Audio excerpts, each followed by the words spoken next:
প্রত্যেককেই শুভেচ্ছা জানাচ্ছি। আমাদের রাজিয়া ম্যাডাম, আমাদের পূর্ববর্তী বক্তা, তিনি বলেছেন পুরো ব্যাপারটাই আজকের দিল্লি সম্পর্কে মোটামুটি সংক্ষিপ্ত বলেছে।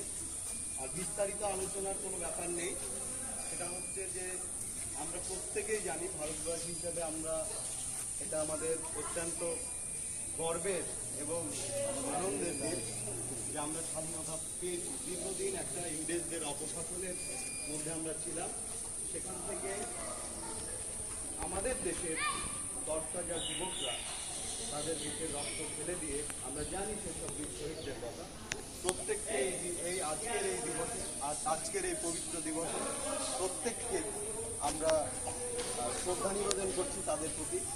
এবং তাদের প্রতি শ্রদ্ধা নিবেদন করেই তারা সে সময় যে মতাদর্শ, যে আদর্শ, যে ভাবনা নিয়ে দেশকে স্বাধীন করেছিল, আমরাও আমাদের মধ্যে সেই ভাবনাকে লালন করে আগামী দিনটা যাতে সুন্দর ভারতবর্ষ আমাদের আগামী প্রজন্মের জন্য আমরাও রেখে যেতে পারি, সমাজে সেই ধরনের কন্ট্রিবিউশন প্রত্যেকে করতে পারি, সেই শুভেচ্ছা জানিয়ে আমাদের যে ছাত্রছাত্রী, ছোট বাচ্চা যারা আছে, তাদেরকেও সেই ভাবনায় যাতে আমরা সমস্ত যারা এখানে শিক্ষক শিক্ষিকা রয়েছি, তারা সেই ভাবনায় তাদেরকে যাতে উজ্জীবিত করতে পারি, এই আশা প্রত্যাশা রেখে প্রত্যেককে আবারও শুভেচ্ছা জানিয়ে ৭৭তম স্বাধীনতা দিবসের এই মুহূর্তে প্রত্যেককে আবারও ধন্যবাদ জানিয়ে আমি আমার আলোচনা শেষ করছি।